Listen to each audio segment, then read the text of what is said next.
going to have children who don't like school. We're going to have children who dislike school and children who are not comfortable going to school. You mentioned that when you studied during your teacher training, you could observe that there were some shortcomings. I mean, that the teachers who taught you weren't really ready, or their skills might have been really better. If you look back at that stage, what issues would you identify as problematic? Because, you know, this is really, I mean, when we say that there was a lack of something, what was lacking in teacher training that was offered to you? Okay, the teacher training that was offered then, they were not backed by scientific research. So like teachers then were relying on the old method they were taught. And unfortunately, the material they had were material that they used 10, 20 years before I resumed teachers college. So what I observed was that the data they have were outdated. They were not current data based on scientific research. Yeah, so this is what you found as a problem, that it was like teaching without some kind of scientific support or scientifically based teaching, education. Very interesting. And before we move to some very practical considerations related to your present situation, current working context, can you tell us a little bit more about it? I introduced you as a Montessorian, as a book designer, so to speak, but could you please share more with us concerning your current working context? Okay, when I started my career as a teacher, I discovered the first place I started work was, I'm still in the place now, I discovered that the teachers still have the same challenge of lack of training and lack of resources. So they were using the old knowledge they had in teachers college. So I started making research about current teaching methods that will cater to the needs of children, because I think most institutions have learning backwards. The teacher happens to be the one that dish out all the information, forgetting that children are capable of learning. So I started making my research. Yes, in my teachers college, when we were taught the history and philosophy of education, we were exposed to different philosophers and what they proposed then. So I stumbled on the works of Maria Montessori, and I was really, really fascinated by what she discovered handling children. Now, what she discovered has been proven by so many scientific researches. I think they are everywhere now, and everybody has an idea of what the information she has gathered is. They are real-time data that explains how children learn. So after making my research, then I discovered that there's a method that has a child at heart. So from there, I make findings, then I enrolled for a training, for a Montessori training, and from there, we now bring in the facilitators into the school where I was working to train the teachers. So that was the beginning of my journey into helping teachers and children. So along the line, I discovered that some of the resources we have out there, they are not structured to meet the needs of children. I think from there, I started making a workbook and worksheet to bridge the gap. Because usually in learning, when it comes to learning with children, if they cannot transfer what they've learned to other similar situations, what it means is that learning has not really taken place. So what I do basically is that I see how I can help teachers understand how children learn, then provide the resources or the tools they need to assess and make learning fun and meaningful for every individual child. Yes, you partially explained already my next question, which relates to your path to becoming a Montessori educator. Now, maybe starting from some general observation, general question, is Montessori education widely spread in Nigeria? How popular is it there? Like in Slovakia, it's very popular. We have quite a few Montessori schools, kindergarten schools. So Montessori is quite in fashion, I would say. In here, how is it in Nigeria? Okay, I like the word you use, in fashion. Now, the word fashion there connotes is on the street. Let me use on the street. So everybody likes the idea of Montessori. Everybody likes the idea. It's an idea that touches the heart of every educator. Now, the major challenge comes down when people want to implement the idea. Now, people can adopt the idea, but where the issue now is in distilling the principles into their current settings. Now, I've observed generally, both in my country and around the world, many people have a different variant of what the Montessori philosophy and principles are.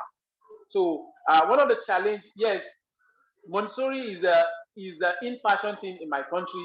Literally, if you go to any school, you see Montessori, Montessori, Montessori, Montessori. But you get down to discussing what are the core essence and principles of the Montessori approach, then you discover that they only know about Montessori, but they don't know about the essence of our method to teaching children. Yeah. In your audience, you have many teacher trainees, so basically future teachers. I'm sure that they're familiar with Maria Montessori and her work, but maybe not that much in depth. From your perspective, and I know that you have, created many workshops, you have led many workshops, you taught many teachers in Montessori techniques.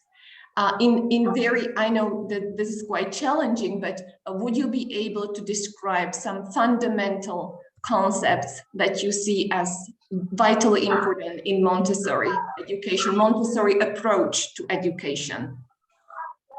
Okay, I think one of the vital concepts that many educators find difficult to understand and to follow, which I believe if they have an understanding of the essence, it simplifies their job, it makes it fun, and it becomes meaningful to them, is one, observation and the idea of follow the child. Now, like Mohammed rightly said, the child is the teacher. The teacher, in quote, is the learner, because the child teaches us what he needs to learn. Then we go on to provide the environment to aid learning. Now, actually, we are not teaching the child, we are aiding the child to develop his capacity. So the basic core elements that I have taken from applying the principle is following the child and the ability to objectively observe the child, understand where the child is moving towards, then design the environment to aid the child to develop his capacity. Mm-hmm. Yeah, the school that you are working now, is it a Montessori school? Yes, a partially Montessori school, because many persons are not open to adopting the Montessori principle in totality. Now, like I pointed earlier on, they distill it, then they take the part that fits into their ideology or current reality, then they set the other one apart. But what part of my responsibility is to bring out this scientifically backed research, then show them the applicability of this information in their settings. Then I can't force them to do it. All I do is that I keep educating them to see the essence of doing this, because at the end, the product we're going to push out into the world, which is a child, will determine what we have done in the school setting. Mm-hmm. Very good, thank you. Now, what you have described about the philosophy of Montessori education, the ideas that the child is the teacher, that actually the child should lead that process, and it's even not teaching, but it's allowing them to grow and to flourish. This is all very nice, and I fully agree. On the other hand, reality can be often very different. Now, I have some experience with kindergarten kids also, and I know that if you just let them lead, chaos will be everywhere. So maybe from another perspective, you as an experienced educator, can you maybe describe a typical regular day in a Montessori school? What does it look like? Okay, like I said earlier, one of the core essence or principle of the methodology is that following the child. Now, usually when a child resumes your class, he resumes with a level of information.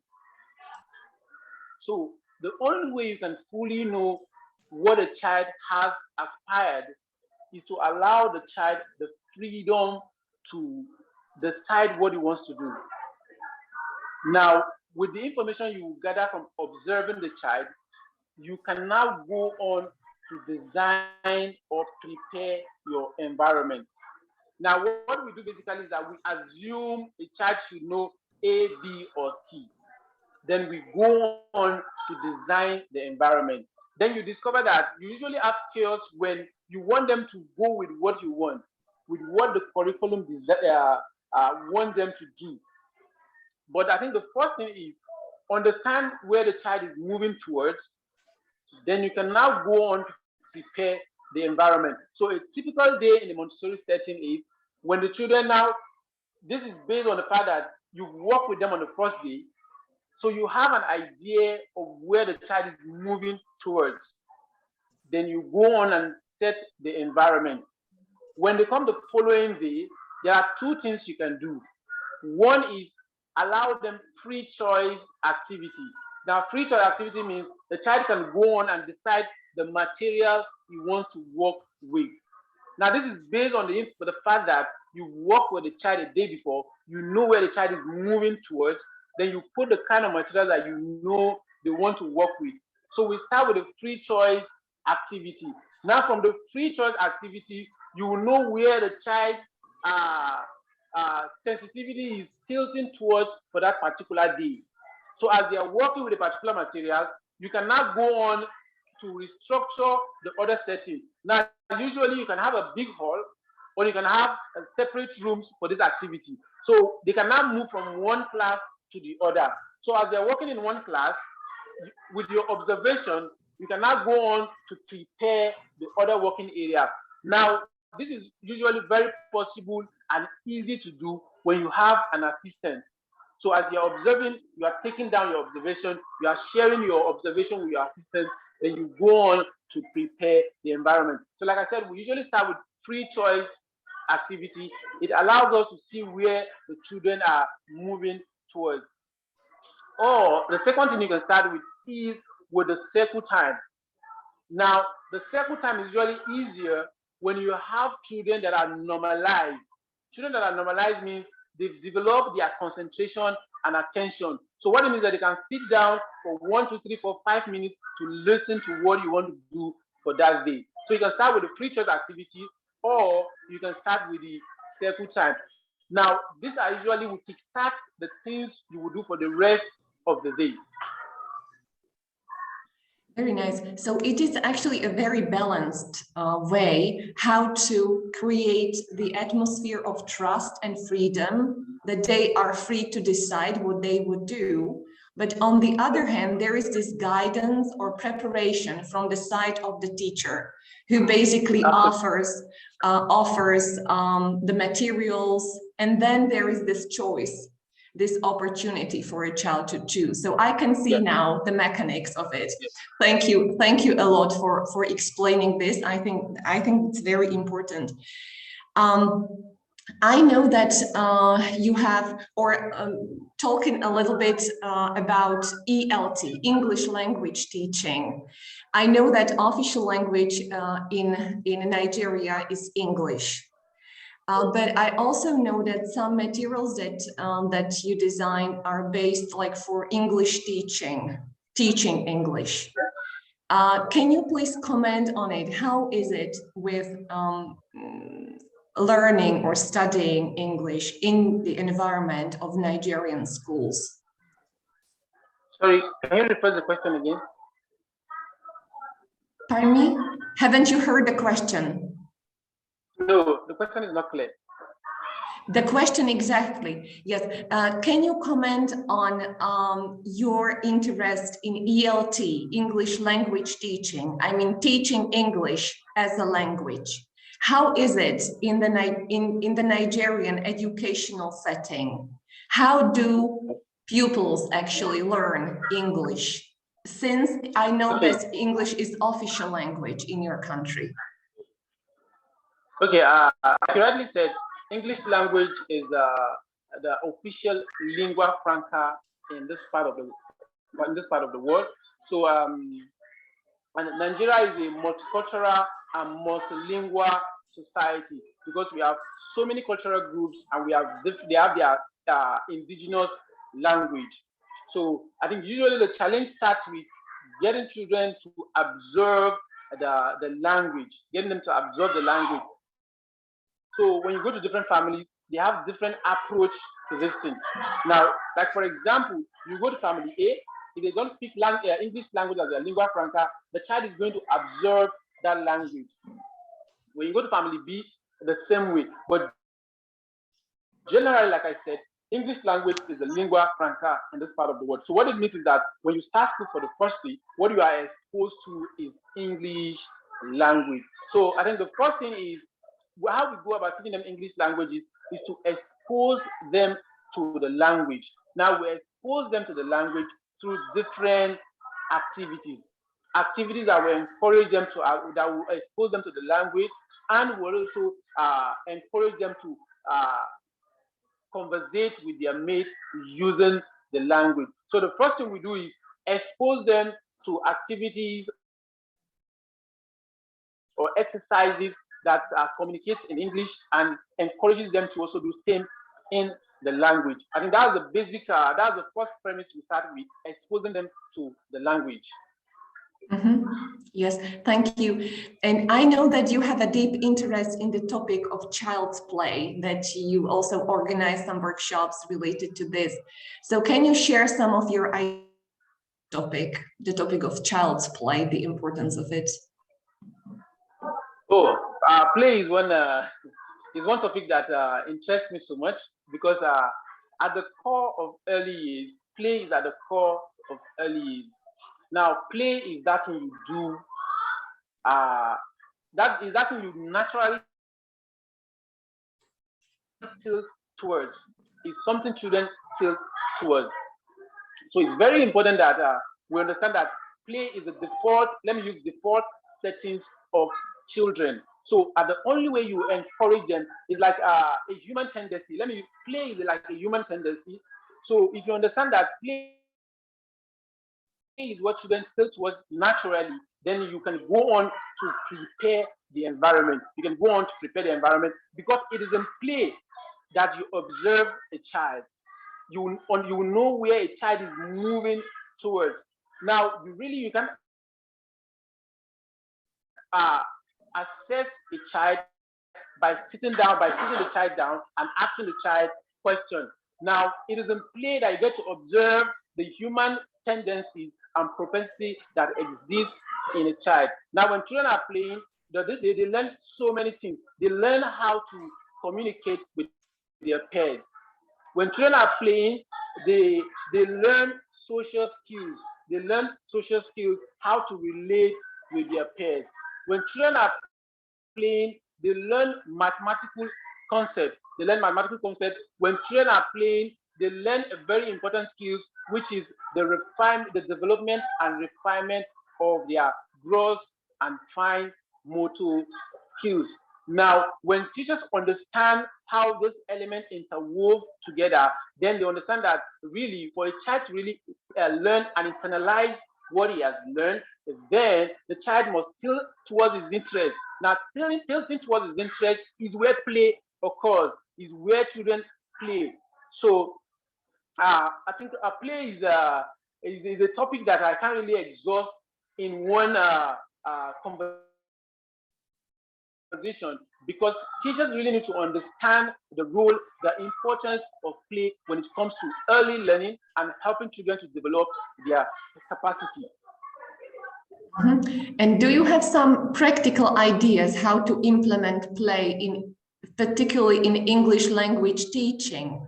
Maybe some activities that worked for your pupils very well that you tried with them. It would be, I mean, very, very nice to hear for our students some specific recommendation. Okay, there's so many play activities that they can incorporate into their classrooms with children. But first, understand that play is self-driven. What it means is that a play is an activity that is freely chosen. So what I usually recommend is understand your children, understand where they are tilting from, where they are tilting to, then you can now go on to design play appropriate activity. Now there are so many of them. One of the activities is the Simon Say. Now Simon Say is a common activity that every teacher out there has that know how to incorporate into the classroom. Now you agree with me that when you engage children in Simon Say, you will see how their interest is ignited and you see them going all and about enjoying the activity. Then we also have the verb game. Now what you do with the verb game is that you make a list of action words. Then when you say the words, they perform the action. When they say the words, they perform the action. Then we have the adjective game. Now the adjective game simply, adjective describe are words that describe an object or a person. So the adjective game also helps them to identify or to have a sound knowledge of colors and how to describe things. So you can just tell a child, get me a red pen, get me a big bag, so and so on and so forth. Then the next one is the what is game.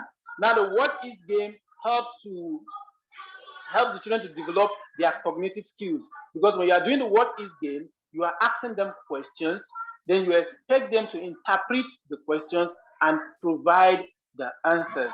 Oh, what is this? Oh, this is water. Where do we get water from? Oh, we get water from, oh, what is this? This is chocolate. Oh, where do we get chocolate from? We get chocolate from cocoa. Oh, how do we get cocoa? So you discover that when you are having this kind of game in the classroom, it helps children to communicate. It helps them to communicate. It helps them to also share their ideas. Very nice, thank you. I think Simon Says is extremely popular. The speaker yesterday, or yeah, it was yesterday, who mentioned it also. So it's like worldwide, very popular activity that we all are familiar with, and it still works. Yes. Children love it. Yes. Yeah. I introduced you also as the founder of Early Years Resource Hub, which designs and publishes educational materials for teachers. So can you introduce us more to this initiative? I know you already mentioned that you felt that there is this lack of high quality educational materials, and you thought that it would be beneficial to bring to the market something of high quality. So can you please share with us more ideas about this initiative of yours?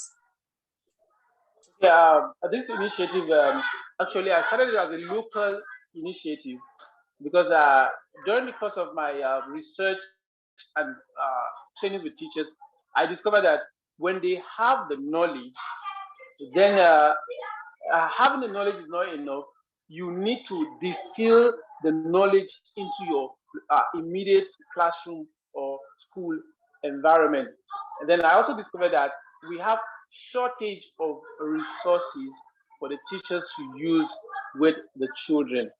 So I think it is one of the reasons that propels me into publishing resources for teachers and for children. Now, during the pandemic, the need for resources became a serious challenge because the children were at home and the parents need the tools and the resources to engage the children with at-home while the pandemic lasted. So it was actually during the pandemic that I took time to start designing and creating different kinds of materials, trainings, manuals, and journals.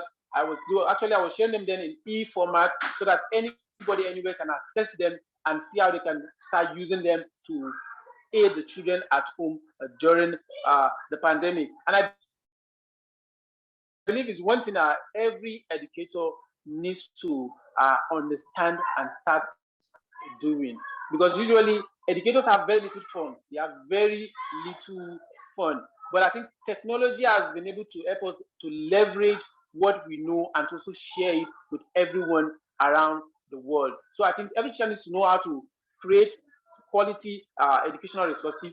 Then they also need to understand how to use technology to leverage on the resources they have available. By the way, you are quite productive as far as the number of published material is concerned. Do you have some collaborators, or is it just your own work? Because I could see that they are very nicely graphically designed. So is it just your work, or are there some other people behind it? Yeah, actually, the only person behind it for now.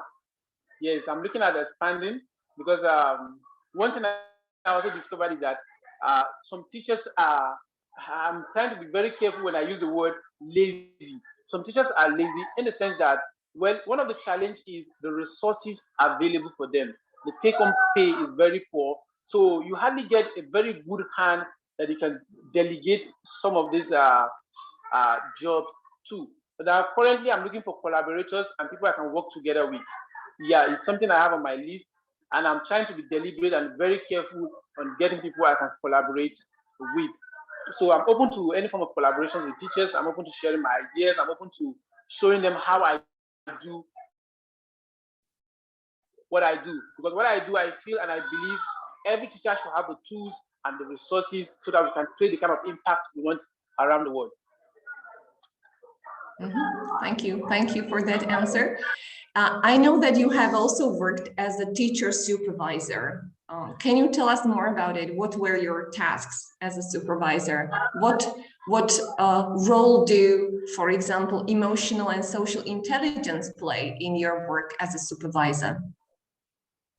Well, I think one of the key things every supervisor must understand and master is emotional intelligence.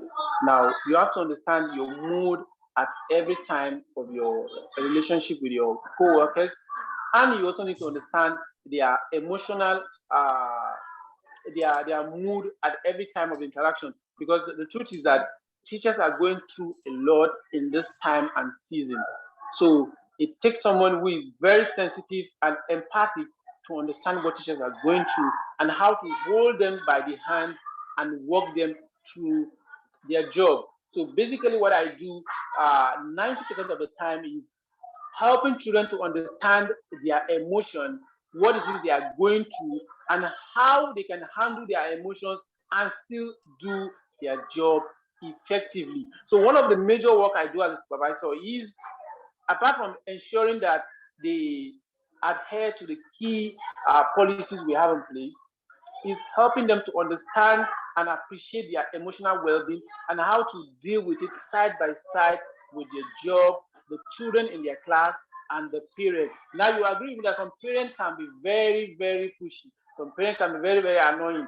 So the teachers need to understand their mood at each point in time of their job and how to interrelate with the children and the parents. Because when they don't understand their mood, then you are going for a disaster. Thank you. I will have a few more questions, but I would like to suggest to our audience online and also in person in a class, if you have any question, feel free to ask. You can type it into the chat if you're online, or you can prepare your question. You will have the opportunity to ask in a while. Okay, so just be ready for that. Okay, more delicate questions are coming. What was the most challenging situation that you experienced in your teaching career?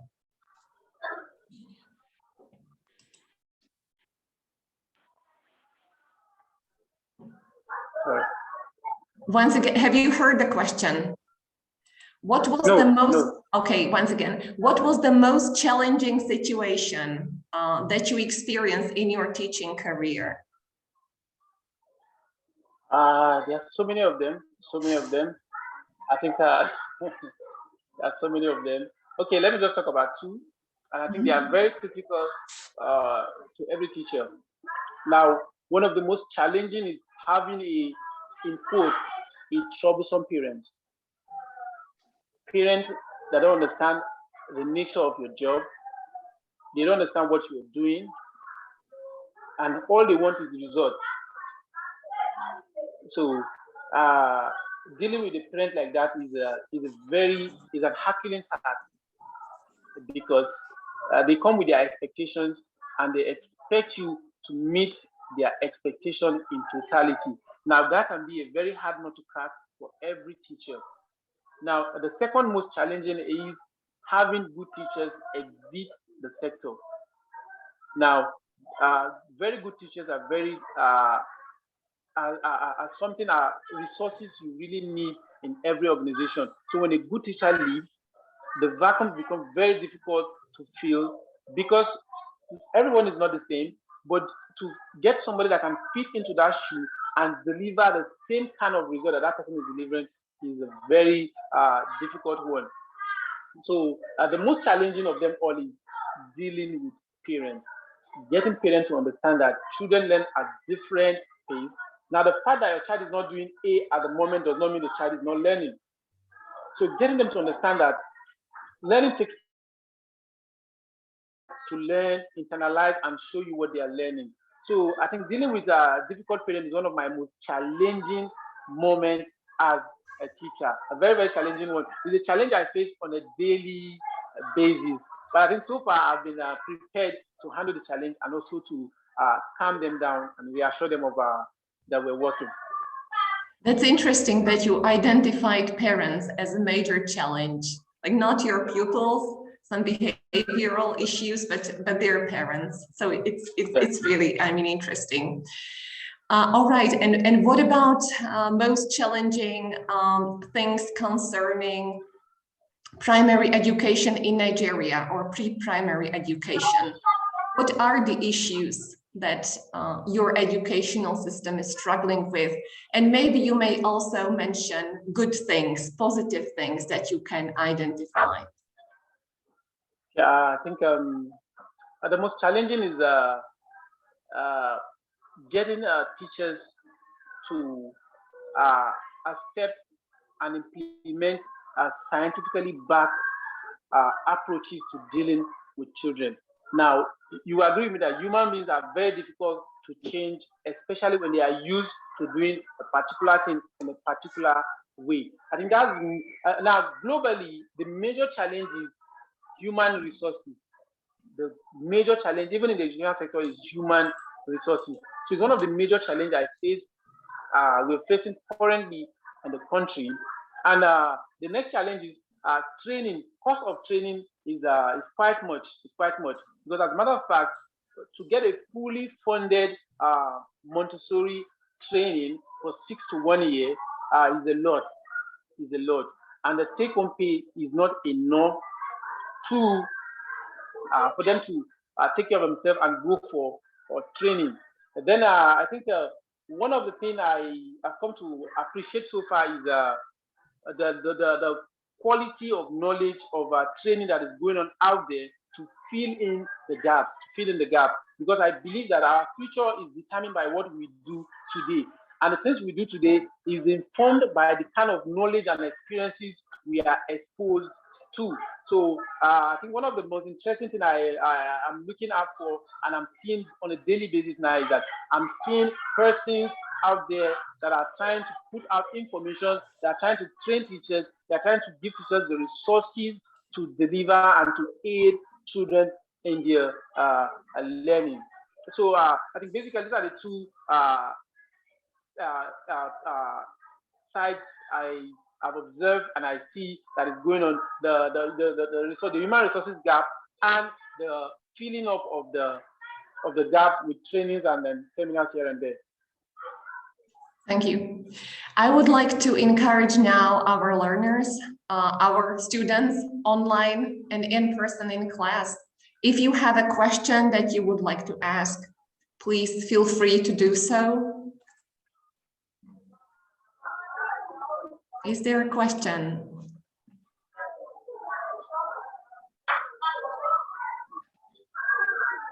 Oh, there is a question. Okay, okay. Can you hear me? Yeah, I can hear you. Yeah. Thank you very much for your talk. And I'm interested in the practical issues. How many students or pupils have you got in an English lesson? Normally, like. Okay, okay. Mhm. Okay, if I get your question right, you said how many pupils or students have gotten in an English lesson, right? Yes. Okay. Okay, can I just take the questions and answer them all at once? All right. Okay. Some more questions? Is that okay? Yes, okay, no problem. There is one in the chat. Have you ever been challenged by a student? Have you ever been challenged by a student? Have I ever been challenged by a student? Mm-hmm. Yes, I have. Yes, I have. Yes, I've been challenged by a student. Yes, I was having this class. And a topic came up that we had to discuss. Now, actually, it wasn't an English class, but because we interact using English, I discovered that the child came from a background where concepts were not properly explained. The child was a difficult task in the sense that as a teacher, they see you in a certain way. Can you hear me? Yes, yes, we can hear you. And can you respond to the first question? How many pupils do you have in your class? Okay, currently in my class, I have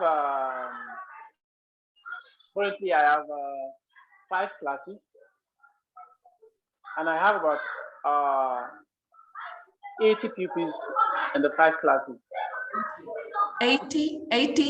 80 pupils in 5 classes. Mm-hmm. Yes, yes. All right, and there is one more question in the chat. What materials do you use in English lessons? Are these textbooks from the publishing houses, or do you use your own materials?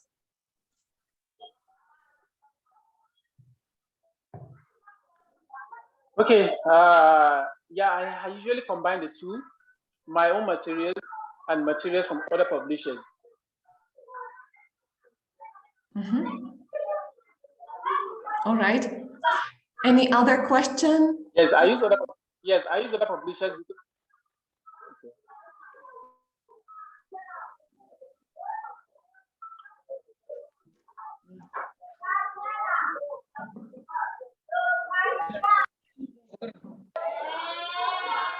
And how old are the children in your school? How old are the children?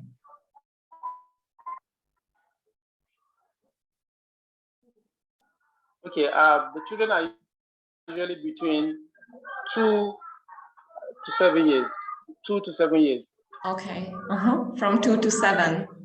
And we can hear them all the time, yeah, which is a good sign that something is going on there. There are many lively, lovely kids. All right, that's great. Is there any other question?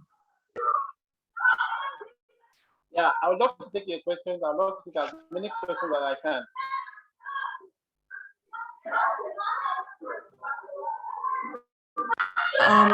What do you mean by what is the school system? What's meant by that question?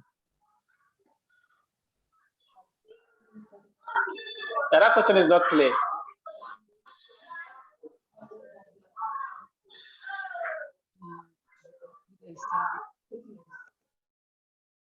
primary and secondary. I don't understand. Okay, when do children in Nigeria start primary and secondary schooling? When do they start primary school and when do they start secondary school? Okay, in Nigeria here, children start primary school at the age of 6, and secondary is usually between 9 and 10 years. I ask you, what do teachers need to teach in schools? Do they need some special training? Teachers, do they attend university? Do they need to accomplish some trainings? Okay, yeah, I get a question. Usually, a teacher can go through 2 processes. Can you hear me? Yes, yes, we can hear you. Okay, so the teacher can go through 2 processes. Like personally, I went through the 2 processes. One is you go through teachers college. You go through teachers college, which is the first I went through. Then I went on to through the university where I had to study educational psychology. So those are usually the 2 processes. Then you can go on for your master's and PhD as you deem fit. So the basic foundational processes is the NCE. You need to get the first educational qualification to teach in any setting. All right. Okay, if there is no other question, I would like to thank, great thanks to Mr. Emmanuel Ogabidu. Although we heard a lot of noise also, but it was, I think, very positive. I personally heard quite a lot, and it was really interesting to see some observations from such a different educational setting, educational environment. So I think for our students, it was very enriching, something very new that we experienced today. So thank you again. Thank you all for joining us. I can see that quite many people were connected online, which is great. Thank you all. And students are waving at you, those who were in person in their class at the university. So thank you again for your contribution, thank you. For your words, for your enthusiasm, and I hope we meet again, maybe in person sometimes. One never knows.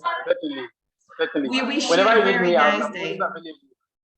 Thank you, and you too. Thank you very much. Goodbye. Thank you. Bye-bye. All right, thank you. Bye-bye.